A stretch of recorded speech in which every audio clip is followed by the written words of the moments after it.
Assalamualaikum warahmatullahi wabarakatuh. Bismillahirrahmanirrahim. Alhamdulillahilladzi nahmaduhu wa nasta'inuhu wa nastaghfiruh wa na'udzu billahi min syururi anfusina wa min sayyiati a'malina. May yahdihillahu fala mudilla lahu wa may yudlil fala hadiya lahu. Asyhadu an la ilaha illallah wahdahu la syarika lahu wa asyhadu anna Muhammadan abduhu wa rasuluh la nabiyya ba'dah. Qalu subhanaka la ilma lana illa ma 'allamtana innaka antal alimul hakim. Wa qad qala aidan rabbi shrah li sadri wa yassir li amri wahlul 'uqdatam min lisani yafqahu qawli, amma ba'd. Hadratul muhtaramin, para jamaah salat maghrib Masjid Akbar Muzhar Arifin Sekapuk Gresik yang kami muliakan. Alhamdulillahirabbil alamin, semata-mata atas izin, rahmat, maunah, hidayah dari Allah Subhanahu wa taala. Hari ini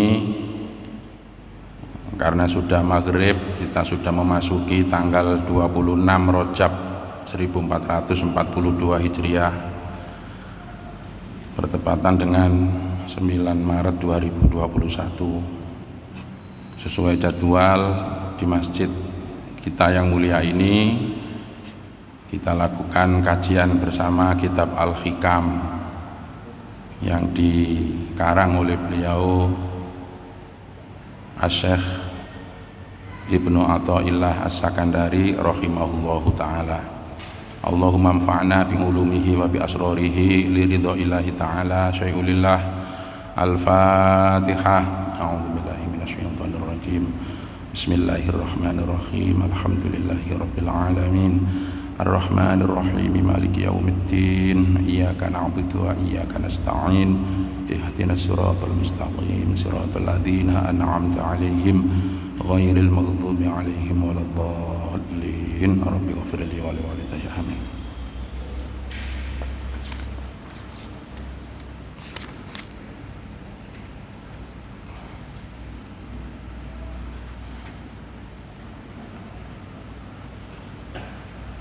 Kita lanjutkan hikmah kita untuk hari ini. Idza arada ayyudhira fadlahu 'alaika khalaqa wa nassaba ilaika. Jika Allah berkehendak untuk menampakkan kemurahannya, karunia-Nya kepadamu, maka Allah menciptakan amal untukmu dan menisbatkan kepadamu. Saya ulangi. Idza arada ayyudhira fadlahu 'alaika khalaqa wa nassaba ilaika. Jika Allah berkehendak untuk menampakkan kemurahannya atau fadlnya kepadamu, maka Allah menciptakan amalmu dan menisbatkan kepadamu. Hikmah ini berarti masih mempertegas hikmah sebelumnya, bahwa amaliyah kita ini sebenarnya adalah tidak bisa lepas dari Allah Subhanahu wa taala. Dengan puncaknya Allah menjelaskan wallahu khalaqakum wa ma ta'malun, dan Allah lah yang telah menciptakan kamu dan juga apa yang kamu lakukan. Nah, maka sekaligus hikmah ini memberikan penegasan ketaatan seorang hamba kepada Allah ini harus selalu kita fahami sebagai bentuk anugerah dari Allah Subhanahu wa ta'ala. Segala bentuk ketaatan yang bisa dilakukan oleh seorang hamba, oleh kita semua ini harus kita sadari, kita fahami bahwa itu adalah atas karunia fadhol dari Allah Subhanahu wa ta'ala. Karena itu jika Allah berkehendak menampakkan karunia-Nya, Allah menciptakan amal kita, kemudian menisbatkan amal yang kita lakukan itu kepada kita. Sehingga di Al-Quran banyak sebutan ya ayyuhalladzina amanu, wahai orang-orang yang beriman. Loh, Allah memanggil kepada orang yang beriman ini dengan sebutan seperti itu, dipanggil oleh Allah, wahai orang-orang yang beriman. Padahal sebenarnya kita bisa beriman itu kalau ditelusuri adalah benar-benar atas hidayah Allah, atas pertolongan daripada Allah Subhanahu wa ta'ala. Para ibu bapak jamaah hadirin rahimakumullah, jadi kita fahami kembali memang kitab Hikam ini pelajaran akidah, keyakinan kita bagaimana yang benar kepada Allah, sekaligus pelajaran tentang sikap batin, sikap mental hati kita, ruhani kita terhadap segala yang kita hadapi di dalam kehidupan ini, khususnya terkait amal apapun yang kita lakukan, khususnya amal kebaikan. Sekali lagi hikmah yang ke-120 ini itu menegaskan bahwa harus kita sadari sebagai bentuk karunia dari Allah Subhanahu wa ta'ala. Jadi memberikanlah pelajaran kepada kita.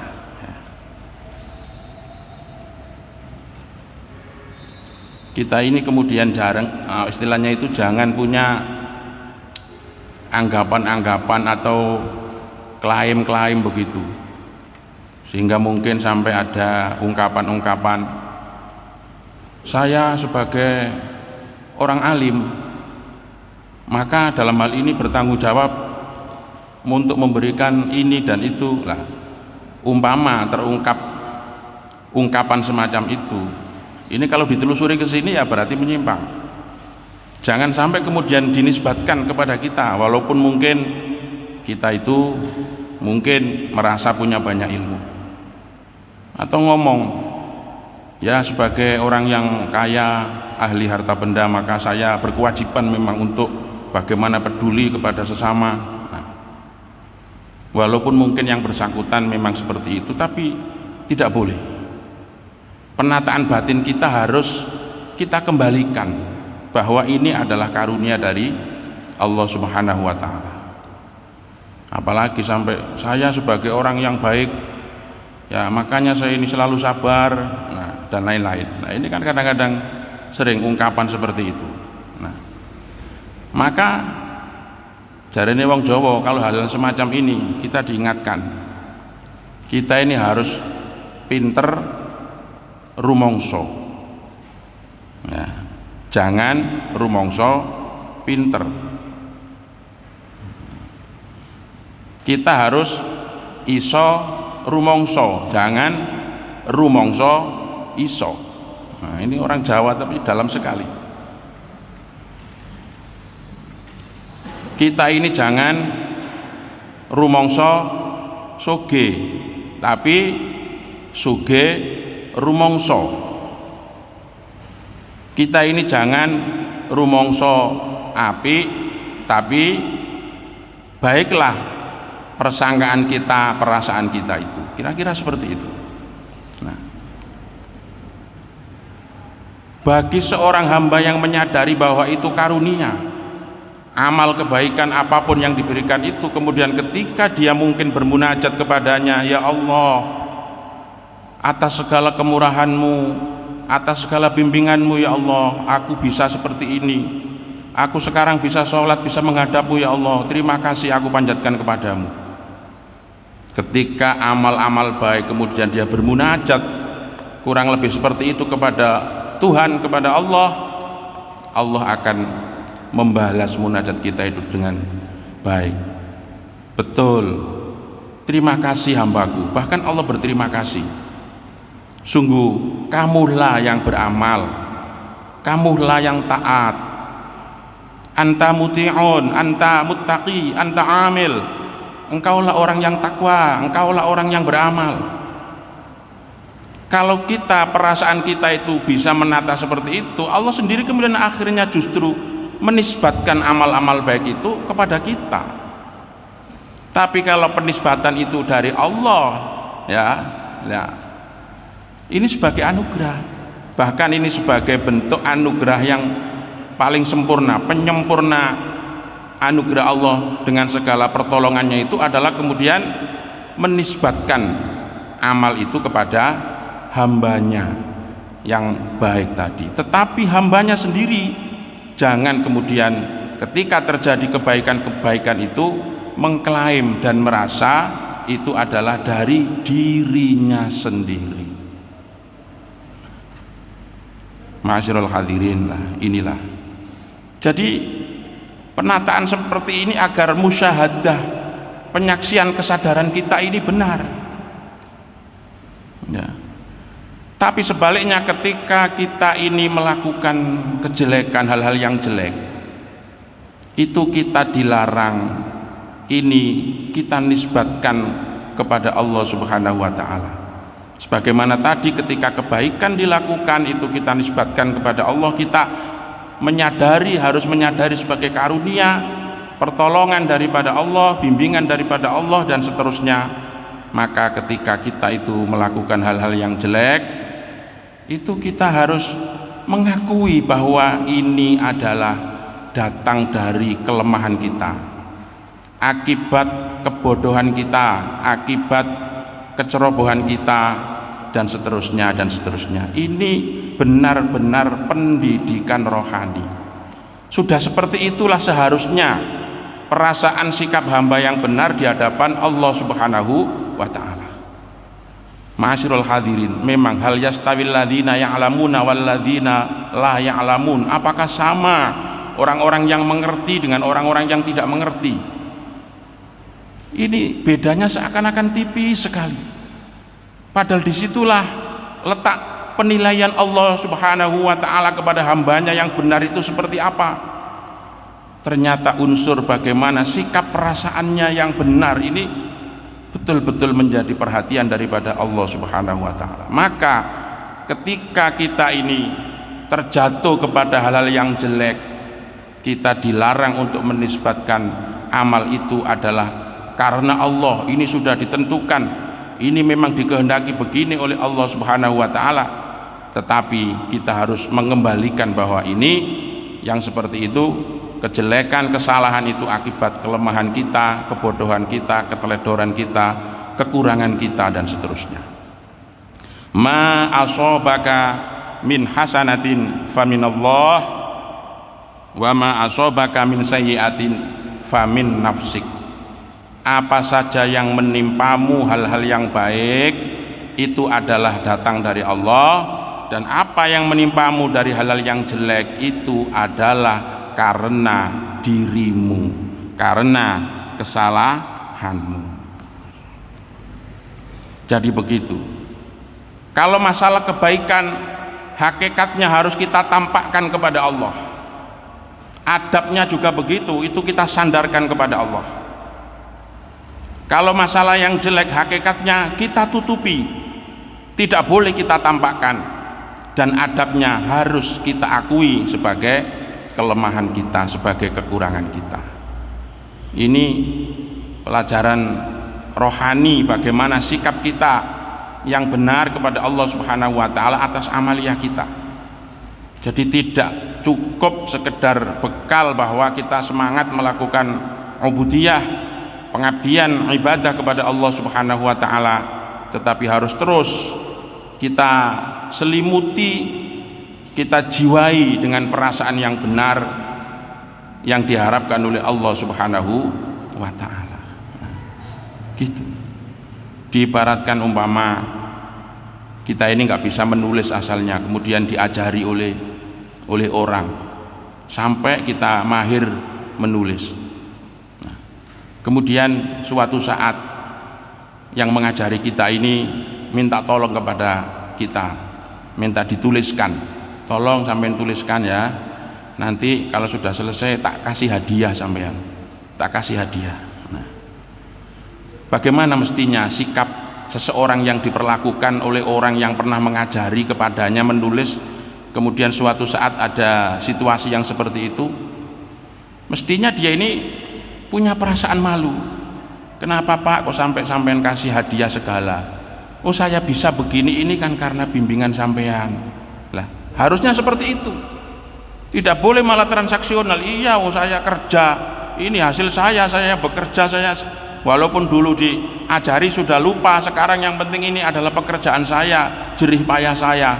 Na'udzubillahi min dzalik. Jadi kita diajari seperti itu supaya punya jiwa rasa malu yang kuat di hadapan Allah Subhanahu wa taala. Selalu memiliki jiwa tawadhu kepada Allah Subhanahu wa taala. Ini insyaallah kalau seperti ini kualifikasi amal kita ini insyaallah dinilai yang terbaik oleh Allah Subhanahu wa taala.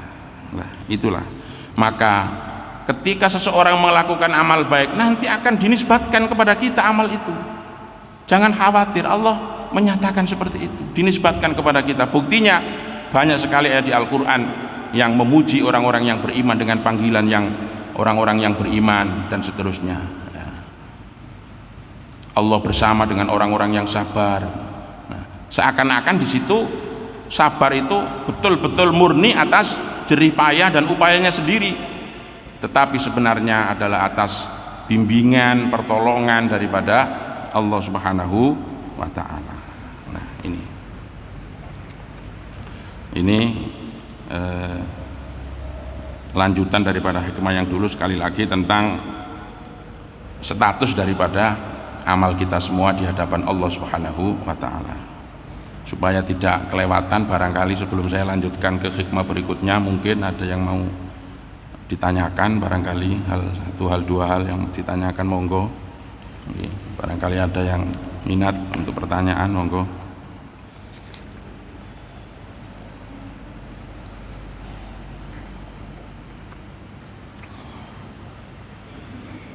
Oh nggih, monggo.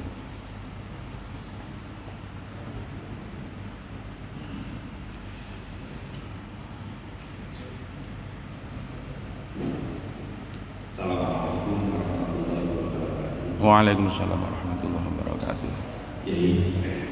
Saya pernah baca dalam Al-Quran itu ada ayat yang bunyinya kabura maqtan indallahi an taqulu ma la taf'alun.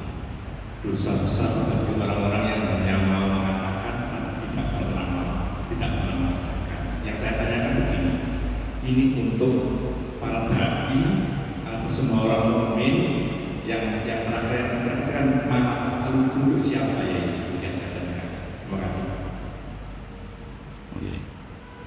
Ya, terima kasih. Memang ada ayat di dalam Al-Quran yang seperti itu, kabura maqtan indallahi am taquluna ma la taf'alun. Dosa besar dari Allah Subhanahu wa taala bagi orang-orang yang mengatakan atau menyampaikan sesuatu dari apa yang tidak dilakukannya, atau yang seperti disampaikan oleh Bapak tadi. Ya tentu ini berlaku umum untuk semuanya. Siapapun yang menyampaikan apapun yang kemudian tidak sesuai dengan apa yang disampaikannya itu, bahkan kontradiksi, bertentangan, tidak dilakukan, ya mendapatkan ancaman itu. Itu mesti pada umumnya ya, secara umum seperti itu.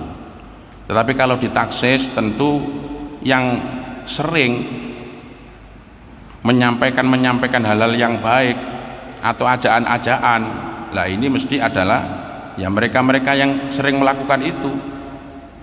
Bisa dari para ustadz, para mubaligh, para kiai dan lain-lain, itu yang lebih khusus ya, seperti itu. Tetapi kalau awalnya ya ini untuk semuanya, untuk semuanya.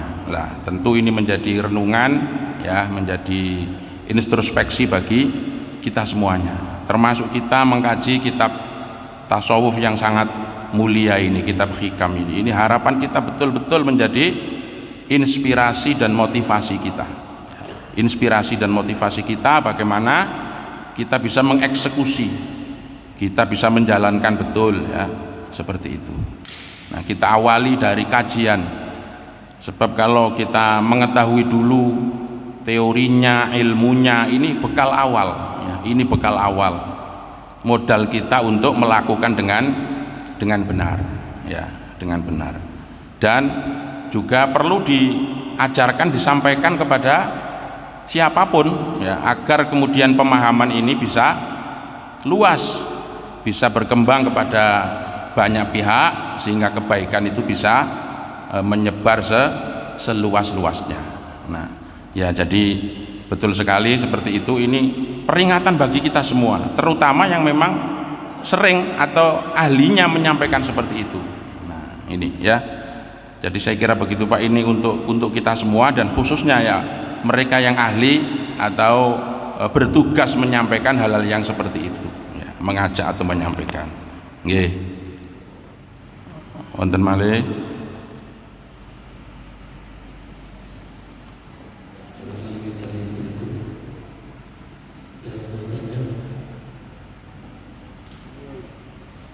Oh ini gini, sebelah kanan begini. Atau langsung barangkali panggil dengar. Waalaikumsalam warahmatullahi wabarakatuh.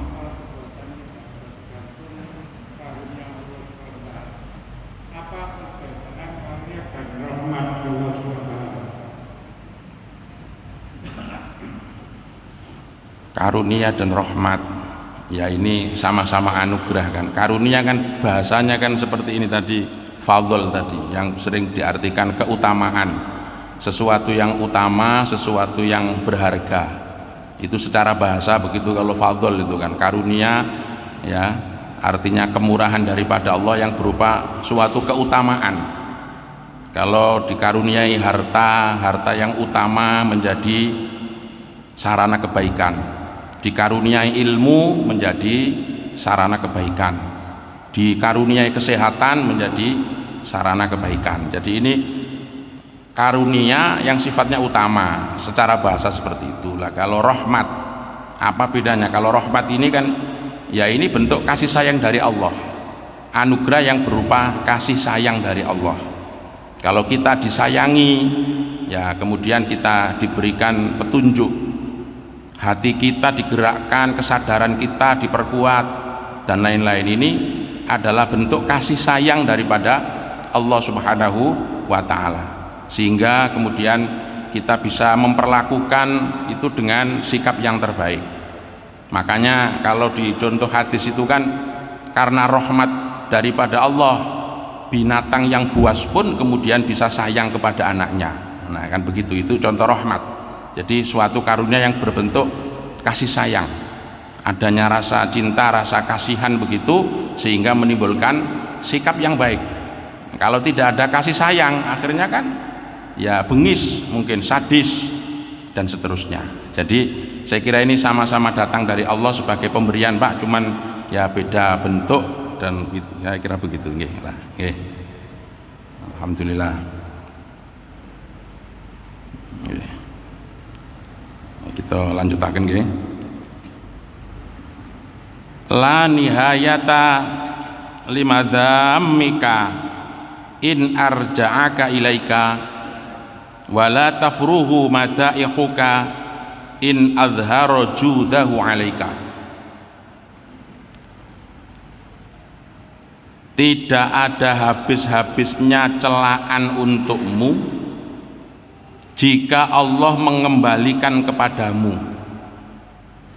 dan tidak ada habis-habisnya juga pujian-pujian kepadamu jika Allah menampakkan kemurahannya kepadamu.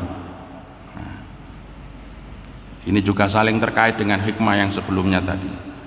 Saya ulangi, la nihayata limadzamika in arja'aka ilaika wala tafruhu madaihuka in adhara judahu alaika. Tidak ada habis-habisnya pujian kepadamu jika celaan kepadamu jika Allah mengembalikan dirimu kepada dirimu, dalam hal ini adalah kepada nafsumu. Wala tafrugu ma ta'ikhuka in adhara judahu alaika, dan tidak ada habisnya juga pujian kepadamu jika Allah menampakkan kemurahannya kepadamu.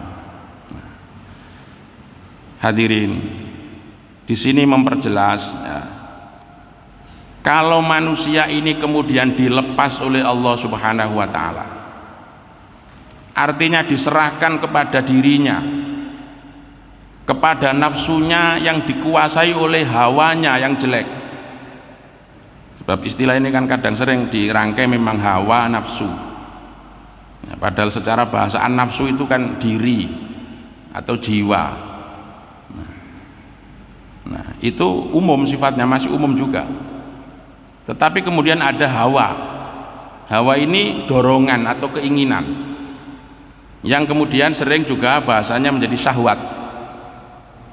Nah, maka ketika kita dilepas oleh Allah Subhanahu wa taala, diserahkan kondisi kita ini kepada nafsu kita, jauh daripada bimbingan hidayah daripada Allah Subhanahu wa taala, tidak dijaga oleh Allah Subhanahu wa taala, maka celaan kepada kita tiada putus-putusnya. Kenapa? Ya karena kita diingatkan ya, hawa ini sering mendorong kepada hal-hal yang jelek. Kalau di Al-Quran, nafsu setidaknya disebut 3 kali. Ada innan nafsa la ammaratum bisu'i illa ma rahima rabbi, sesungguhnya nafsu itu mengajak kepada hal-hal yang jelek kecuali yang telah dirahmati oleh Allah Subhanahu wa taala.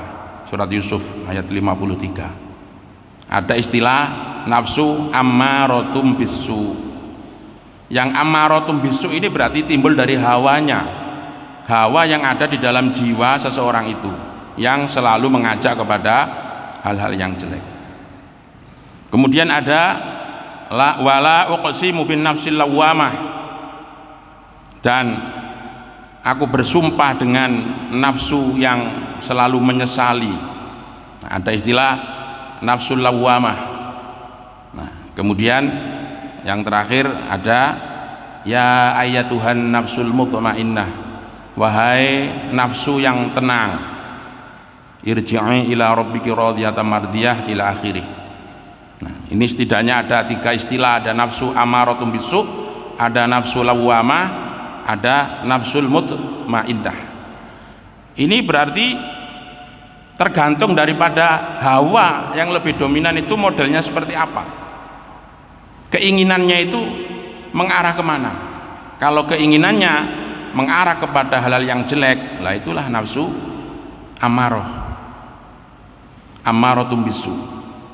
Kalau keinginannya ini sebenarnya ingin menghindari hal-hal yang jelek, tapi masih sering terjerumus, sehingga kemudian akhirnya menyesal, ini nafsu lawwamah.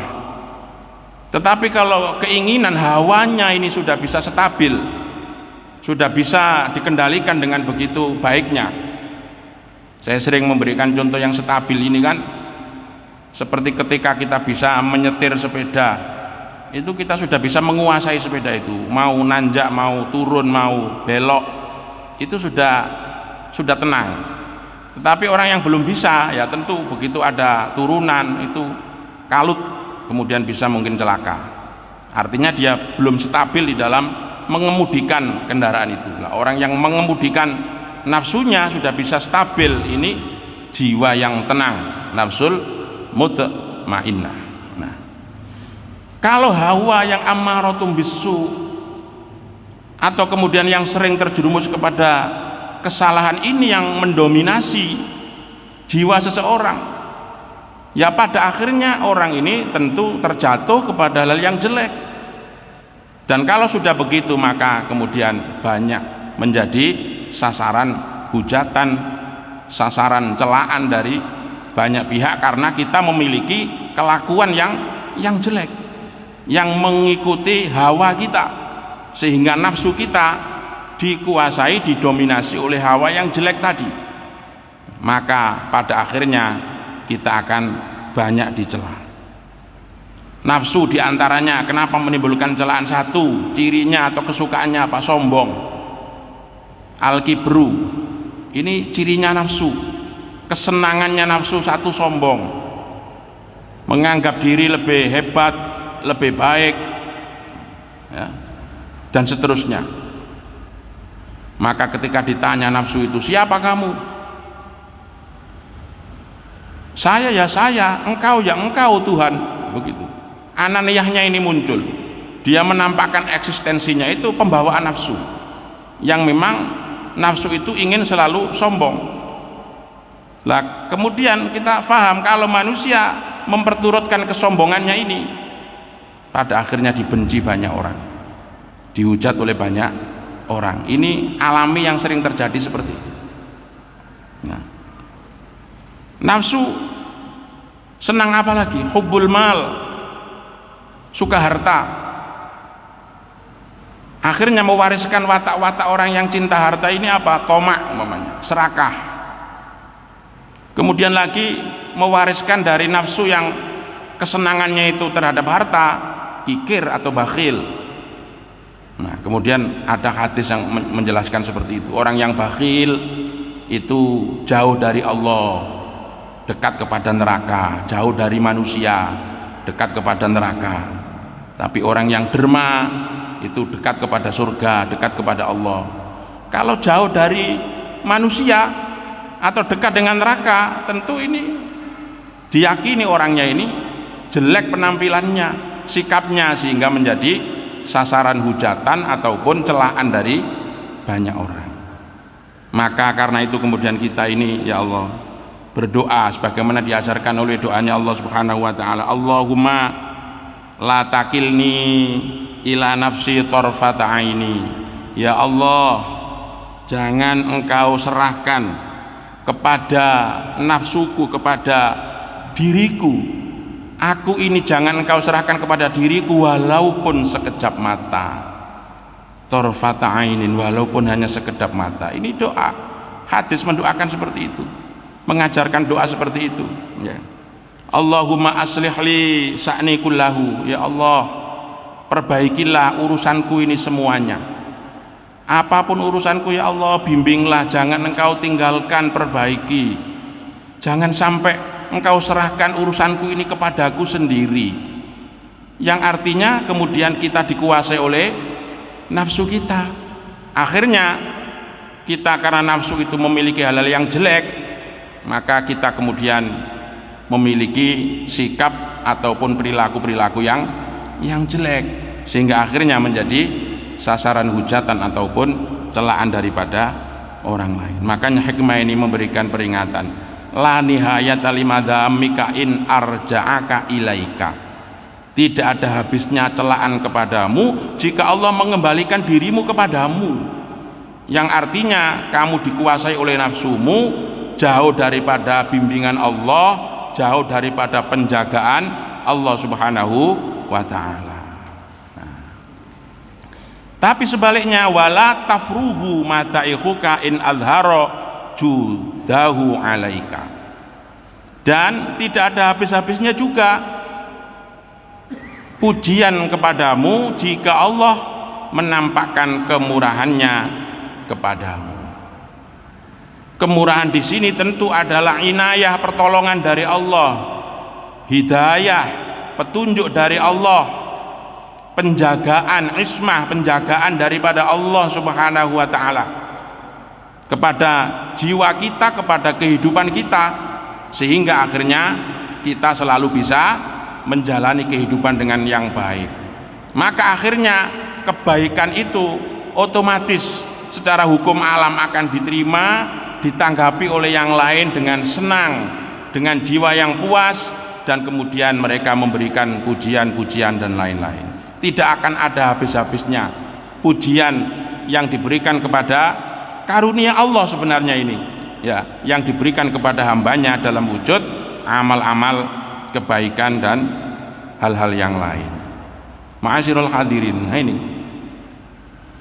kalau kita benar-benar mohon perlindungan kepada Allah, petunjuk tadi, kemudian tidak nafsu kita yang mendominasi, ya, insya Allah seluruhnya akan diterima saja, bisa baik-baik saja. Ini kan cerita yang populer sekali di surat Al-Kahfi. Ketika Nabi Musa pidato di tengah kaumnya, kemudian ada yang bertanya, wahai Nabi Musa, siapakah orang yang paling alim saat ini? Orang yang paling mengerti saat ini siapa? Nah, spontan beliau menjawab, karena merasa sebagai utusan Allah, yang tentunya berarti sebagai anugerah kemuliaan dari Allah Subhanahu wa taala. Begitu beliau menjawab, saya orang yang paling alim saat ini. Nah, kemudian diingatkan oleh Allah, ditegur, hai Musa, saat ini ada hambaku yang lebih alim dari kamu. Nah, ringkas cerita, beliau adalah Nabiullah Khidir alaihis salam. Kemudian sebagai jiwa yang baik seorang nabi seperti itu, diberikan kabar seperti itu tidak malah kecewa, loh kok ada orang yang lebih pintar dari saya. Tuhan boten, justru beliau ingin bagaimana bisa berguru, mendapatkan pengetahuan hikmah dari orang yang disebutkan oleh Allah lebih alim dari beliaunya ini, kan begitu. Fawajada abdan min ibadina atainahu rahmatan min indina wa 'allamnahu min ladunna ilma. Menemui hamba Allah yang diberikan anugerah rahmat dari sisinya dan diajarkan ilmu dari sisinya. Disinilah kemudian muncul istilah ilmu laduni, min ladunna ilma, dari sisinya ilmu. Nah, ilmu laduni yang diberikan kepada Nabi Khidir alaihi salam. Maka dalam ringkas cerita, bersama dengan Nabi Yusa menemui beliau Nabi Khidir. Nah, kita tahu ceritanya seperti itu. Fantolako hatta idza raqiba fis safinati kharaqaha qala akharaqtaha litughriqa ahlaha laqad ji'ta syai'an imra. Tatkala mereka berangkat, kemudian ya naik perahu, nah, ternyata perahunya ini dirusak. Langsung beliau protes, kamu sungguh telah melakukan perbuatan yang salah, yang jelek. Seperti itu. Seterusnya fantolako hatta idza laqiya gulaman faqatalahu qala aqtalta nafsan zakiyatan bi ghairi nafs laqad ji'ta syai'an nukra. Perjalanan lagi ketika sampai ketemu seorang anak, ternyata dibunuh oleh Nabi Khidir ini. Nabi Musa tanya lagi, kau sungguh telah melakukan pekerjaan yang mungkar. Dan seterusnya ayat yang berikutnya tentang sampai kepada satu desa atau kaum, ya, kemudian ingin bertamu, tidak ada yang mau menjamu, bahkan ada rumah yang mau roboh, itu dibangun, didirikan. Lah ini semuanya kan nggak masuk di akal ini, tapi karena ini tidak nafsunya. Terus intinya kan, wa ma fa'altuhu an amri dzalika ta'wilu malam tasti alaihi sobro. Pungkasannya ayat ini karena sudah habis waktunya ya. Apa yang aku lakukan ini bukan dariku, bukan dari nafsuku, tapi ini adalah penjelasan, petunjuk daripada Allah Subhanahu wa ta'ala. Bisa diterima, bahkan dimasukkan di Al-Quran, kan begitu. Kenapa? Karena memang tidak dikembalikan kepada nafsunya. Ini betul-betul bimbingan daripada Allah Subhanahu wa ta'ala. Beliau pun mendapatkan ujian ya akhirnya, bahwa betul sikap seperti itu karena merusak perahu ada alasannya, membunuh anak juga ada alasannya, termasuk kerja bakti di tengah kaum yang zalim itu juga ada alasannya. Nah, sekali lagi ibu bapak hadirin rahimakumullah, demikianlah ya, kalau kita dilepas oleh Allah dari bimbingannya, tidak akan habis-habis kita mendapatkan celaan. Sementara kalau kita dikaruniai oleh Allah Subhanahu wa ta'ala kemurahannya, bimbingannya, penjagaannya, maka tidak akan putus-putus kita mendapatkan ujian. Kita dianggap sebagai orang yang dibenarkan oleh Allah Subhanahu wa ta'ala. Mudah-mudahan kajian kita dari waktu ke waktu ini, tambahan hikmah-hikmah yang kita pelajari, sekali lagi bisa menjadi inspirasi dan motivasi kita untuk kita berekspresi amaliyah ubudiyah kita ini lebih baik lagi sehari-hari kita semuanya. Kurang lebihnya mohon maaf. Hadanallahu wa iyyakum ajma'in. Wassalamualaikum warahmatullahi wabarakatuh.